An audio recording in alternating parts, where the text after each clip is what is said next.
Hello and welcome. Tonight, it's a new hope for democracy as a participatory government, says Governor Godwin Obaseki, as he and his deputy take their oath of office for a second term in office.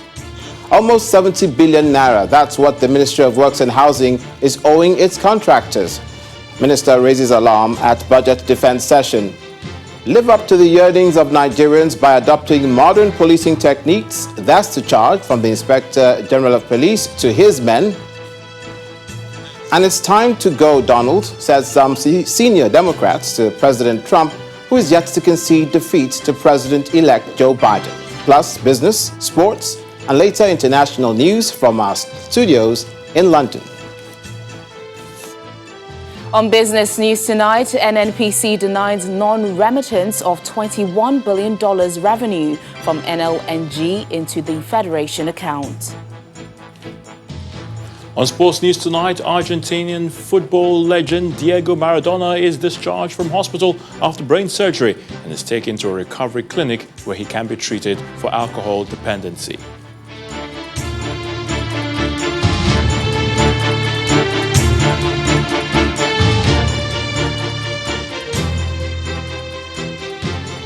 Governor Godwin Obaseki of Edo State and his deputy, Philip Shaibu, have been sworn in for another 4-year term in office following their victory in the September 19th governorship election.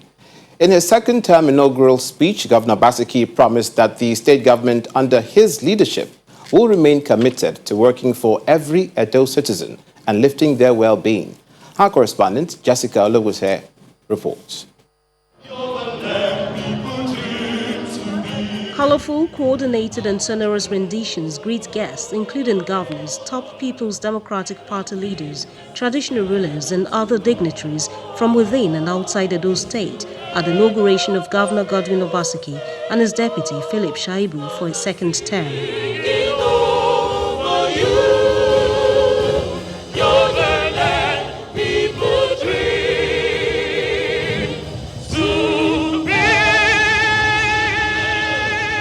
Then straight to the solemn part of the event, the oath-taking ceremony. Mr. Philip Shaibu, with his wife accompanying him, steps to the podium where the Chief Judge of Edo State, Justice Esther Edigin, awaits. As the Deputy Governor of Edo State, I will discharge my duties with the Constitution of the Federal Republic of Nigeria and the law. Mr. Godwin Obaseki, with his wife also accompanying him, takes his turn next and is sworn in as Edo State Governor for his second term. I will devote myself to the service and well-being of the people of Nigeria. So help me God.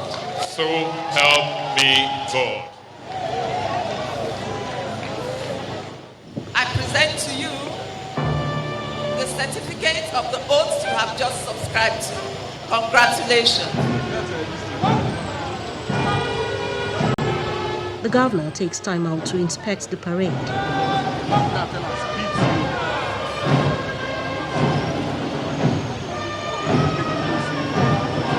Growing Edo to a globally competitive economy enabled by technology is part of the promises the governor makes to Edo people in his message to them. In realizing our vision as reflected in our mega manifesto, we will focus on the following priority areas. We will grow our social sector by constantly improving our education, healthcare system, provision of social security and safety nets, and caring for the vulnerable and the disadvantaged in our state. We will rapidly develop our critical energy, housing, digital, and road infrastructure, which will provide a framework to drive our inclusive growth. We will build an economy and drive industrialization, trade, and investments to solidify our state status as a choice investment destination in Nigeria. We will work very hard to preserve our environment and public utilities and to make them more functional and make sure that we adapt to the challenges of climate change and rural-urban migration. The environment is friendly but with the temperature at over 30 degrees Celsius, the heat was too much for some to bear. Nothing to worry about, as is reported to be doing fine. Governor Obaseki, who also thanked all who contributed to his victory, highlighted his administration's commitment to enshrining peace among Edo people and general security of lives and property within the state.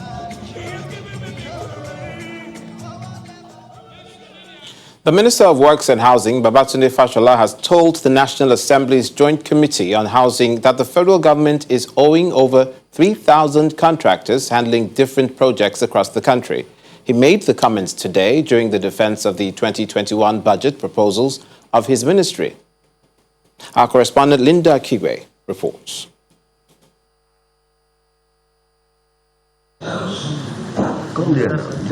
The Minister of Works and Housing, Mr. Babatunde Fashola, is before the Committee on Works to defend his ministry's 2021 budget. The sum of 265.86 billion naira was appropriated to the ministry and its parastatals in 2020, out of which 152.149 billion naira was released to the works and housing sector of the ministry. The ministry has 3,926 ongoing national housing projects, but Mr. Fashola is concerned that the funds allocated to it is insufficient to cover all the projects, including its liabilities. When you look at our 2021 budget, we are almost in a very, very difficult place, because if we have liabilities of 69.9 billion, how far will a budget of 76 billion then take us?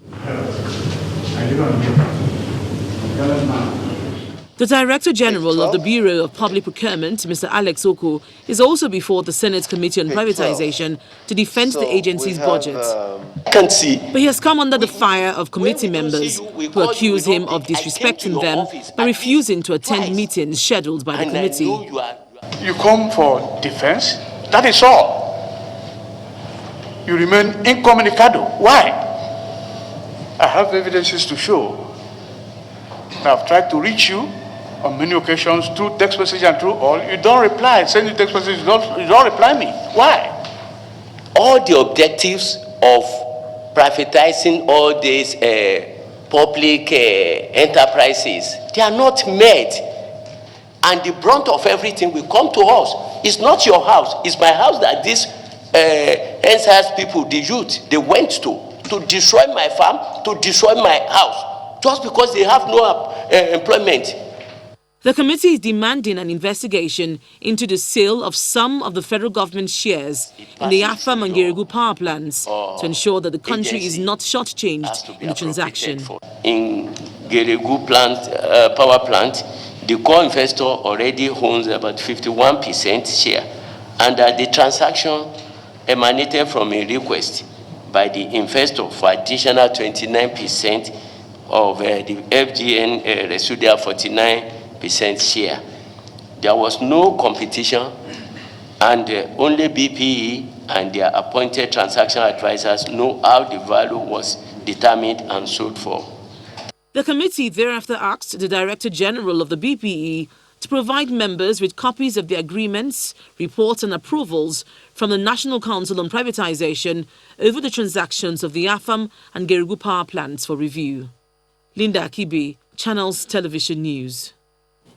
To security in the northern part of the country, the military is again appealing to Nigerians and other residents to avail security agencies of the necessary information that could be useful in taking out the criminals.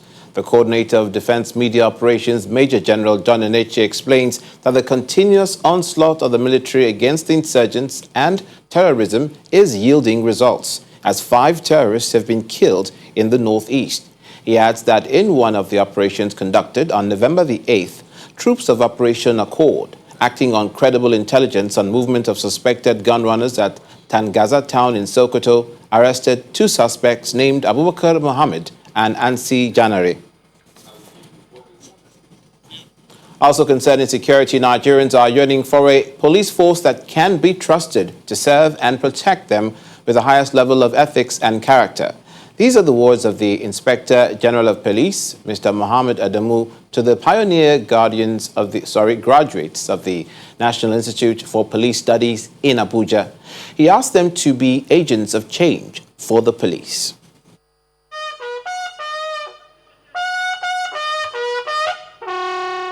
The Minister of Police Affairs arrives at the National Institute for Police Studies and inspects the Guard of Honor.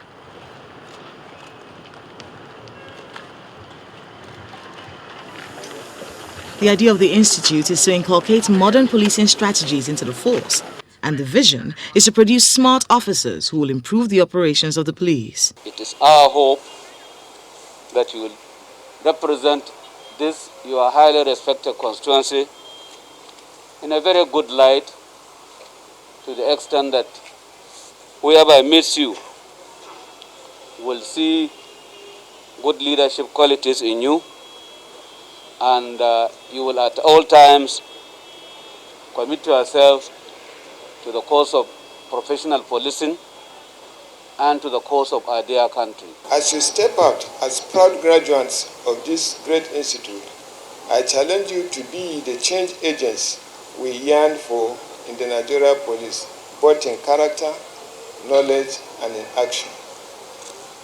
You should deploy the knowledge you have acquired towards providing strategic leadership that will inspire other officers across all ranks to the path of police professionalism.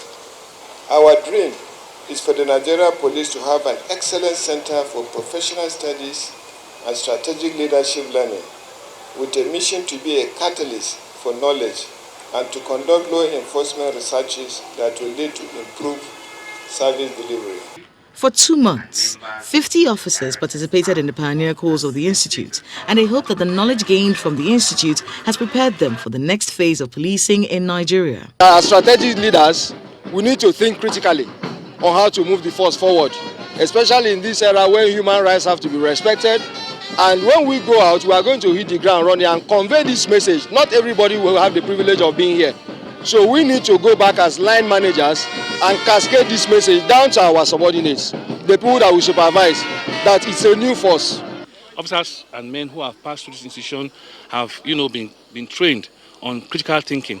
We've gone on researches severally, I think understand, to know building trust and confidence between the police and the public. That's the theme of this program. So we've gone out on service research, things that cause mistrust between the police and the public, and most things we are going to address. The Minister of Police Affairs, accompanied by the Inspector General of Police, also commissioned the auditorium of the Institute.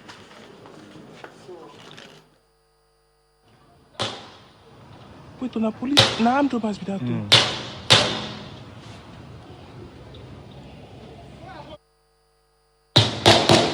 From armed robbers earlier today in Ajah area of Lagos. An eyewitness told our crime correspondent, Bola Fraser, that the Bullion van was ambushed by 4 armed robbers along Ado Road in Ajah shortly after departing from a nearby supermarket. He further explained that the robbers shot at the armored van repeatedly before gaining access to the vault, carting away the money. The robbers were said to have fled the scene through the lagoon, while it's still unclear if the policemen conveying the money escaped from the scene. A lifeless body of a man alleged to have been hit by a stray bullet from the robbers was also seen in the video. Police authorities in the state, however, say they've launched an investigation into the incident. To party politics, River State Governor Nyesom Wike is accusing the ruling All Progressives Congress, APC, of riding onto power through false promises. The governor, who was speaking when he received a former executive director of the NDDC and 3 others who defected to the PDP from the APC, says it's unfortunate that the APC has not been able to fulfill most of its electoral promises 5 years after coming into office.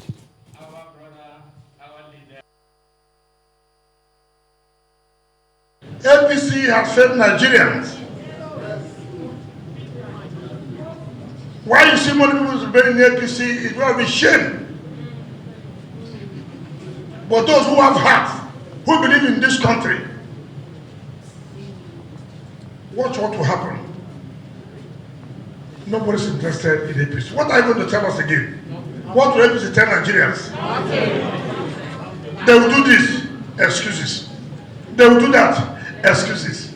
Somebody will not put to bed. It's PDP. Somebody has not eaten. It is what? PDP. You knew these problems were there. And you came and told Nigerians, as we come, we are going to change all these things. And things will be better.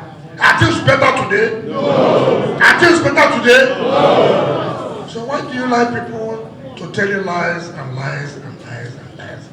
How long can you continue to listen to the lies of the All Progressive Congress? They have done it for Nigerians. It's unfortunate. There was a conspiracy to remove another data person president. Today, everybody's seeing it. Some people came here to say that there's no East-West road, it's not done. That how can our son be there and they did not do East-West road? That if they vote for APC, East-West road will be done. Has it been done? No. To the power sector, some residents of Mararaba, a community that borders Nasarawa and the Federal Capital Territory, Abuja, are protesting against poor electricity supply. The residents who occupied the area office of the Abuja Electricity Distribution Company say the situation has remained so for the past 4 years in spite of promises of improvement from the company. They're accusing them of electricity racketeering in the area. However, the company's area manager denies any wrongdoing. These are some residents of Mararaba, a town in Karo local government area in Nasarawa State. The messages displayed on their placards are clear. They have occupied the area office of the Abuja Electricity Distribution Company to demand action against the poor electricity supply in their area. The bill are coming. Some of our guys just come and pay bill now. 24,000 every month. Estimated bills. Give us, we who for them to get prepaid. In fact, prepaid, I loaded my prepaid with 15,000. Almost about 1.5 years now. Nothing. I'm not paying anything. This thing is there because they are not bringing light. There is power racketing. They sell light to hotels, to industries, and the annoying part is that the bills are being transferred to residents. Yes. I know people that live in 2-bedroom flat pay 12,000, 15,000 monthly. Yes. For over an hour, vehicles were not allowed in or out of the premises as the protesters continued to chant solidarity songs. Solidarity forever, we will always fight for our rights. When the branch manager of the electricity distribution company arrives, he appeals for calm while denying the allegations of power racketeering. There is nothing like that. I'm just hearing that for the first time. There's nothing like power racketeering. As I told you earlier, there are different feeders in every setting like this. Those hotels that you might see, they might be on 33 kVA lines, different transformers. We are working seriously. We are also following up that report that we have sent about this transformer limitation, load system limitation. Once they get it done, everything will come back to normalcy. Poor electricity supply is a national problem that successive governments have been unable to solve, despite the huge resources that have been spent on the sector over the years. For instance, in April this year, the federal government approved 200 billion naira for gas production to boost electricity supply. And just last month, the government again promised to distribute 6 million prepaid meters to citizens. For now, one could only hope that these government spendings will one day translate to better electricity supply for the citizens. President Muhammadu Buhari has asked the international community and investors to take advantage of the country's diversity in human and natural resources for investment, noting that youth development, integration and employment remains a priority of his administration. He made the comments when he received letters of credence of the ambassadors of Belgium, Mauritania, Austria and Norway at the presidential villa. The president says Nigeria is ready to pursue broader dialogue, as well as enhanced cooperation and collaboration on the basis of constructive mutual respect and a shared vision for the future.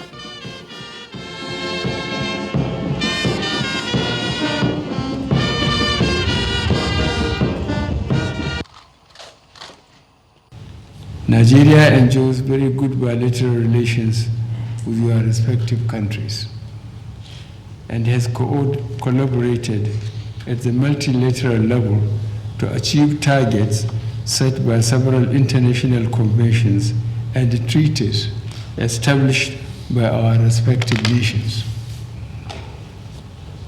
We need to enhance the existing cordial relations between us in the interest of our peoples and countries.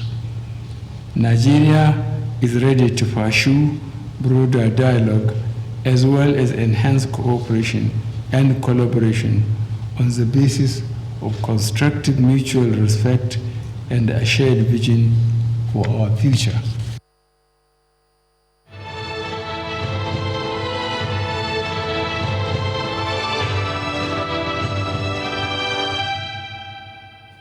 In the meantime, Vice President Professor Yemi Osinbajo says one of the country's main priorities now is getting the COVID-19 vaccine, and that this is a matter of utmost concern for the Buhari administration.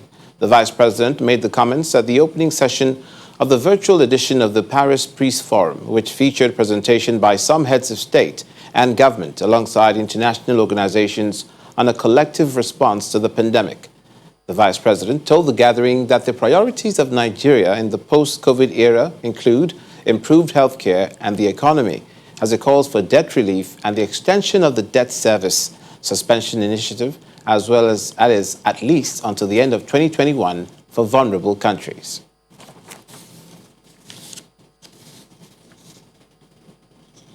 Meanwhile, despite the latest discovery of a vaccine for COVID-19, the Presidential Task Force is being cautious about the timeline for Nigeria to access the vaccine. The chairman of the task force, Mr. Boss Mustafa, explains that the logistics and technicalities involved in accessing the vaccine is yet to be determined for countries like Nigeria.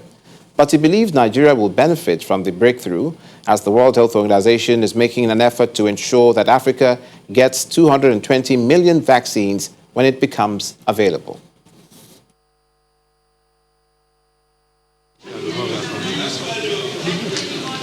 After 10 days of silence, the Presidential Task Force on COVID-19 provides an update on the situation of the pandemic in Nigeria. This briefing comes days after the announcement of a COVID-19 vaccine proven to be 90% effective, but the task force is not quite excited about that. The PTF maintains that preserving and administering the vaccine presents a major constraint. So we have an infrastructure that even the distribution of these vaccines will be a major challenge for us. For crying out loud. We already have what we can do, what we can use to protect ourselves, our loved ones, and by extension, protecting the nation. So let's dwell on that. That is why I want each and every Nigerian to get to. That self-preservation is very, very important. Rapid diagnostic kits, two specific types from Abbott and Biosensure. These are the two that we have permitted use in the country so far. The data from these exercises will not only serve for its primary function of detecting cases in this setting, but also enable us to make some longer-term decisions on the role of antigen-based rapid test kits in our testing strategy. As the nation battles to combat the spread of the disease, the task force has its eyes on other re-emergent diseases, especially after reports of deaths from yellow fever in Enugu and Delta states. Our team of experts have been dispatched to the states to support the state investigation. In Delta State, 23 cases have been reported, with 17 deaths, while in Enugu State, 51 deaths have been reported. In both states, most of the affected cases are males aged between 1 and 55 years. Although the number of active cases of the COVID-19 in Nigeria is diminishing, The mental health of survivors is another worry for the task force. Hence, a reiteration here for Nigerians to take responsibility for curtailing the spread of the virus by complying with the COVID-19 protocols. Gloria Umezuke, Channels Television News.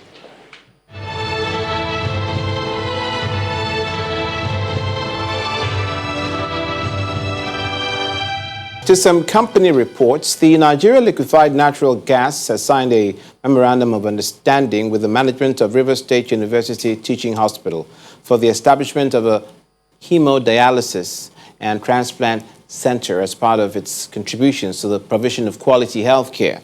The ceremony, which took place at the conference room of the University Teaching Hospital, had in attendance representatives of the NLNG and hospital management. The company believes this initiative will, in no small measure, reduce deaths associated with kidney failure in River State and Nigeria at large. The River State University Teaching Hospital may soon boast of a hemodialysis and transplant center, and this is courtesy of the Nigeria Liquefied Natural Gas. The representatives of NLNG and management staff of the hospital are here in the conference room of the River State University Teaching Hospital in Port Harcourt for the signing of a memorandum of understanding for the establishment of the facility. It is indeed a happy occasion for us in Nigeria LNG to participate in this signing ceremony where we are going to sign the memorandum of agreement with the management of the River State University Teaching Hospital regarding this donation of a renal center worth $1 million to support the hospital's response to the COVID-19 pandemic and to boost healthcare delivery in the state in line with our vision of helping to build a better Nigeria. Representatives of both parties put pen to paper.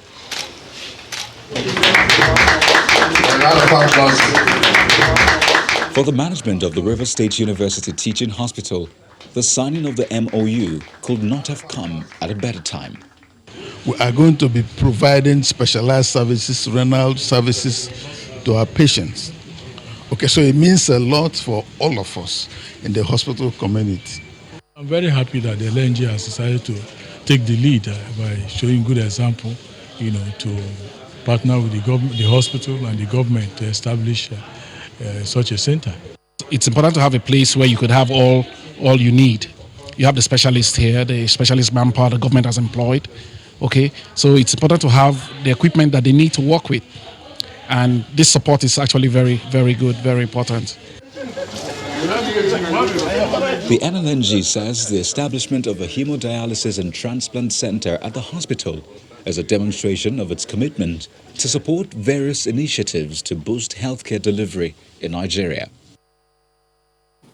Meanwhile, the Nigerian National Petroleum Corporation and Shell Nigeria Exploration and Production Company has donated a brand new, fully equipped ICT center to the Edo State University of Science and Technology. The facilities donated include a story building, 5 computer laboratories, 4 smart boards, 62 computer units, 1 Wi-Fi lounge, and 100 over generators to ensure uninterrupted power supply. A delegation from the Nigeria National Petroleum Corporation and Shell Nigeria Exploration and Production Company, management and staff of the Edo State University of Science and Technology, amongst others. They are here for the official handover of a brand new ICT center built and fully equipped by the NNPC and SNEPCO to the Edo State University of Science and Technology. The Dean, Faculty of Law of the institution, performs the official tape cutting function for onward handover of a center comprising a new building, 5 computer laboratories, 4 smart boards, 62 computer units, a Wi-Fi lounge, and a 100 kVA generator to ensure uninterrupted power supply in the center. The acting Vice-Chancellor of the institution takes delivery of the keys as officials inspect the facilities. while the state government promises judicious use of the facilities, stating it complements government education transformation agenda. ESUT is indeed grateful that they extended this kind of magnanimity to us, and we can only pray that they continue. It should be sustained, this partnership with NNPC and NEPCO. As a University of Science and Technology, that is going to go a long way in terms of exposing the students to the outer world, the synergy between ESUT and other universities of similar mission and vision. For the management of Shell Nigeria, the company is committed to ICT development across schools in Nigeria. You've gone around, you've seen the massive capacity that this has with the latest gadgets possible to ensure that the students get the best in ICT. We're hoping to see leaders of tomorrow in ICT come out from this center. Both the university and management of NNPC and SNEPCO have reiterated their commitment to sustainable partnership for an overall education of the students and human capacity development. One of the world's largest manufacturers of three-wheelers, Bajaj Auto, has launched the most superior keke ever seen in Nigeria, the RE250, along with their exclusive three-wheeler distributor, Stallion Group. At the event in Lagos, which also witnessed the unveiling of football legend Austin J.J. Okocha as ambassador, Stallion Bajaj Auto says the brand's association with the football star tallies with the company's desire to provide a better, stronger, and more reliable keke for the Nigerian people. Very special guests and esteemed customers and dealers in the auto rickshaw business in Nigeria. They've all been invited to witness an introduction of a new model being introduced for the first time in Nigeria market. Ladies and gentlemen, Bajaj Auto is unveiling what it calls a superior keke RE250 themed big heart, stronger body. To deepen the penetration and reach the grassroots, Bajaj is partnering Stallion Auto of the Stallion Group and introducing Nigeria's football legend Austin J.J. Okocha as brand ambassador. This Bajaj RE250 is the only keke that can dribble on the road like me. So you know anything dribbling, I'm in there. Highlight of the event is a raffle draw which saw some customers and dealers going home with exciting prizes, including a brand new RE250 keke super body. So what's special or different from what existed, you ask? This comes with the biggest engine of any rickshaw in Nigeria with a 236cc engine, a 10 inches tire compared to the 8 inches of the previous ones, a CV shaft which allows for more power, more maneuver, less wear and tear, and covering a distance of 100,000 kilometers without requiring maintenance and more. We have taken care of the stronger body. We have taken care of the larger heart through the larger engine of 236cc. We have also taken care of the comfort of the riders as well as the the passengers. Part of Nigerian automotive sector, you will see Stallion in it. And why we have been successful all throughout? Because we have a network which can cater to your after sales service and spare part, and that's where Bajaj joining hand with us. We have taken Bajaj to a lot of places in the country, and Bajaj has also given us opportunity to further get into deep Nigeria. For Stallion Bajaj, Nigeria is an important market in the world, and the RE250 is designed for tougher roads with additional front fork, which eases shoulder pain for the rider. And now for business news, here's Teniola Shobowale.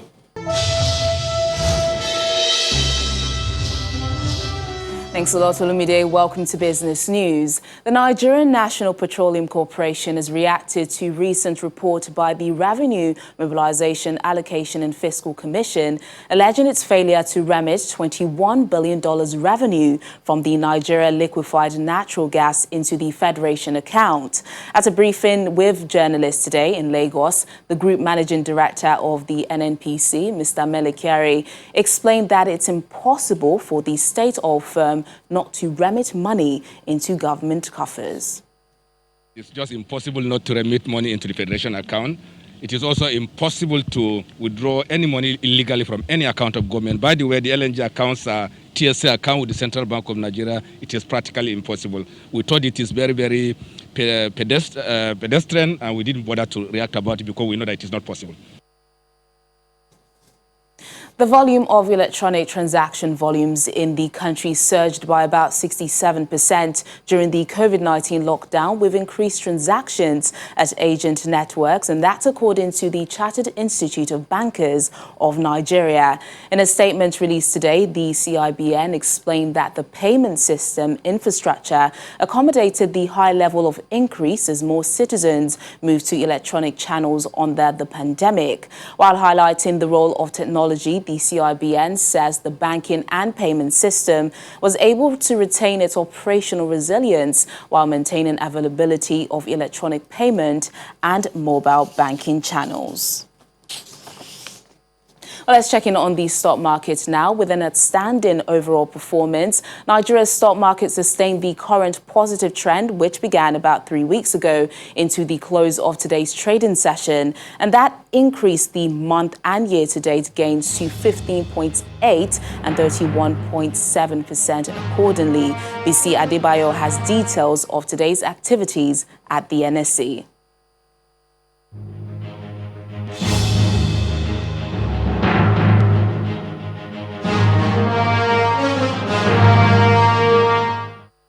Thank you for joining us on the Stock Market Report. Dramatic. That's the best way to describe today's trading session at the NSE, and that's because the bull moves with more intensity and rage, tossing the bear further away. A day after crossing the 33,000 level, the market's main index jumped into 35,000, following a 6.23% increase on the benchmark indicator. Now, before all of this even happened, the NSE's all-share index had surged beyond the 5% threshold at about 12:55 local time, which triggered a 30-minute halt of trading of all equities. And this was the first time the circuit breaker was activated since its introduction in 2016. Analysts attribute the current bull run, which started in the last 2 weeks of October, to the influx of investors who diverged from money market instruments, in particular the treasury bills, which they consider as not giving much return on their investments. With 65 gainers and 8 losers, the total value of listed equities jumped higher by more than 1 trillion naira, and this was driven largely by the heavyweight stocks such as Dangote Cement, MTN Nigeria, Airtel Africa and Boa Cement. And like I mentioned on Wednesday, the domestic stock market is well on track to reclaim its recently lost status as the world's best performing stock market. But if the current tempo is sustained, remain hopeful for this expectation to materialize. And that's it on the Stock Market Report. I am BC Adebayo. And that's Business News tonight. It's back to Olumide for the rest of the news at 10. Thank you, Teniola. Ghana's President Nana Akufo-Addo has declared 7 days of mourning following the death of former president and military ruler Jerry Rawlings. Mr. Akufo-Addo also says he's suspending campaigning for next month's election and flags will fly at half-mast. The 7 days of mourning will start on Friday. The former president died at a state hospital in the capital, Accra, at the age of 73.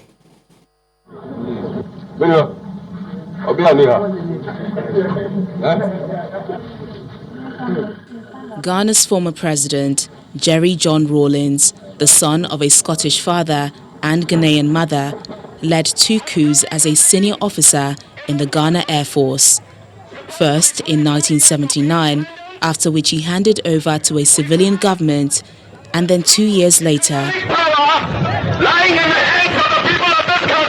After his first coup attempt, he was sentenced to death, but he escaped to overthrow the country's military government. He headed the military junta until the introduction of multi-party elections in 1992, when he was first elected president. In 2001, his second term completed and he resigned from office.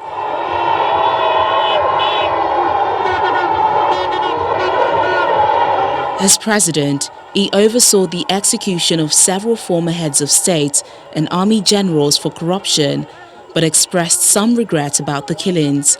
Later, the execution by firing squad of Supreme Court judges also left a stain on his legacy.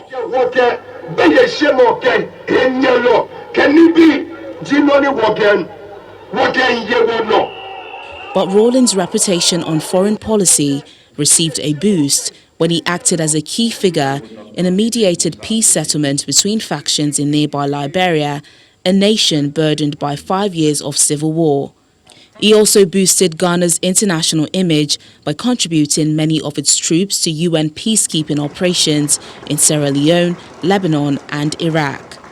During this time, Ghana and Nigeria continue to consult on economic, political and security issues affecting the two countries and West Africa as a whole.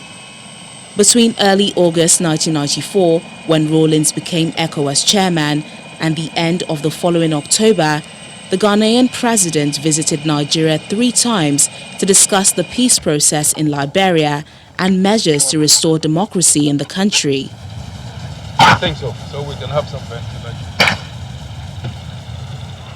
He also introduced free market reforms to boost Ghana's suffering economy and ushered in a long period of political stability that continues today.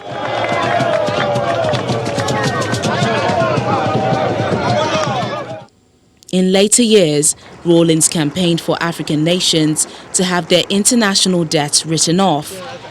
And in 2010, he was named as the African Union envoy to Somalia. While critics accuse him of torture, corruption and worse, to his supporters, he brought order, security and prosperity to Ghana. Meanwhile, President Muhammadu Buhari has described the passing of former Ghanaian President Jerry Rawlings as a great loss to Africa, noting that the entire continent will sorely miss the sterling qualities of the great leader. The president said in a statement that the passion, discipline and moral strength that the former Ghanaian leader employed to reposition his country over many years continues to reverberate across the continent and beyond. He notes the role played by the former Ghanaian president in strengthening political institutions in his country and Africa, stimulating the economy for sustainable growth, and championing the African cause by urging many leaders to work towards interdependency on the global stage. He also commends his sacrifice in working in various countries as an envoy for peace and democracy.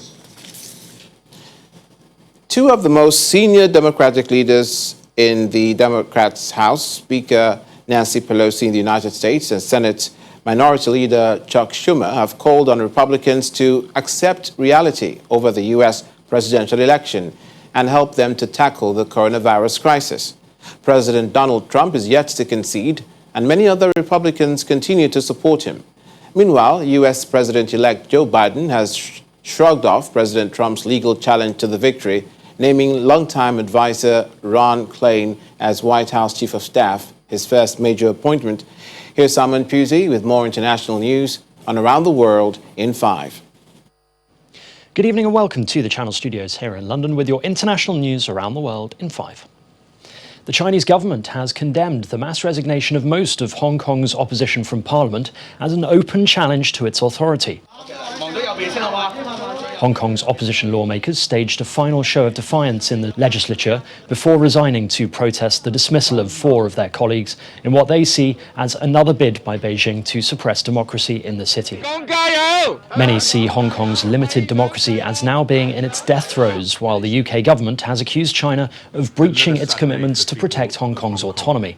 The former British colony became part of China in 1997, but was promised it could keep some of its unique freedoms for 50 years. It is my unfortunate duty to report to this House our judgment that this decision breaches the legally binding Sino-British Joint Declaration. It breaches both China's commitment that Hong Kong will enjoy a high degree of autonomy and the right to freedom of speech guaranteed under paragraph 3 of the declaration.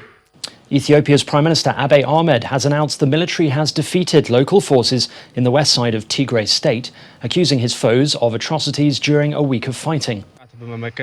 Ethiopia's state television broadcast footage of what it claimed to be Ethiopian National Defense Force commandos and soldiers in control of Humera Airport in the Tigray region. Airstrikes and ground combat have killed hundreds and sent refugees flooding into Sudan, stirred Ethiopia's ethnic divisions and raised questions over the credentials of Abiy, Africa's youngest leader who won a Nobel Peace Prize in 2019. The United Nations has warned that vital aid supplies to hundreds of thousands of people in northern Ethiopia are at risk because of the conflict, and food, fuel and other basic commodities are running low in the region. The UN is reportedly negotiating access to all the populations in need and has asked for humanitarian corridors to both the regional authorities and the national government in Addis Ababa, obtaining no response so far. Ivory Coast President Alassane Ouattara and a main opposition leader have promised to press ahead with talks to resolve a bitter standoff over the last election that sparked clashes in which 85 people died. Mr. Ouattara met former president and opposition candidate Henry Konan Bedi in Abidjan in a bid to calm tensions over the vote, which handed Ouattara a third term that his opponents say is illegal. In comments to journalists, both said the meeting had been an important first step towards a peaceful resolution to the crisis, but did not indicate that either side had made or was prepared to make any concessions. Torrential rains from Typhoon Vamco have lashed provinces in the Philippines' main Luzon island, killing at least 2 people and paralyzing parts of the capital, Manila. Aerial footage from the Philippine Coast Guard show widespread flooding across parts of Manila and thousands of buildings either fully or partially submerged, prompting residents to scramble on the rooftops awaiting rescue. Several roads were blocked by landslides and mud flows in the northern part, but the storm has now weakened after leaving the island and is heading towards Vietnam.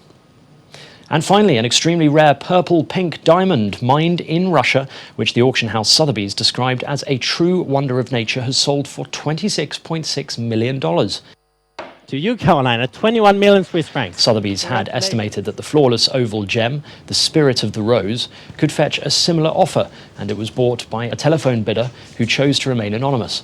The stone, weighing 14.83 carats, was the largest pink diamond with that colour grading to go on the block. Mined by Russia diamond producer Alrosa in July 2017, it was cut from the largest pink crystal ever found in the country.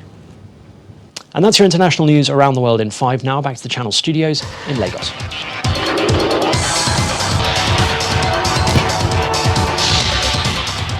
Many thanks, Simon. Nigeria's flag bearer at the 2020 IWTF World Cup, Aaron Okodri, has been pitched against Germany's Patrick Franjitzka and Slovenia's Darko Djogic in Group 3 of the first-round stage of the championship taking place in China. The tournament is one of the 4 restart competitions lined up by the International Table Tennis Federation for the return of international events following COVID-19 pandemic, which broke out across the globe. Super Eagles coach Gernot Rohr is expecting his players to conform to style and taste as they seek a back-to-back Africa Nations Cup ticket. Now, the 3-time African champions qualified for the 2019 AFCON with a game to spare and then went on to win the bronze medal in Egypt. And the Franco-German trainer is not expecting nothing less when they confront the Lone Stars of Sierra Leone in that 2-leg qualifier in Benin City and in Freetown. Argentine football legend Diego Maradona has been released from hospital and taken to a recovery clinic where he can be treated for alcohol dependency. The 60-year-old finally left hospital in an ambulance accompanied by family members. I'm Ayatunde Balogun. That sports news is back to you, Lumide.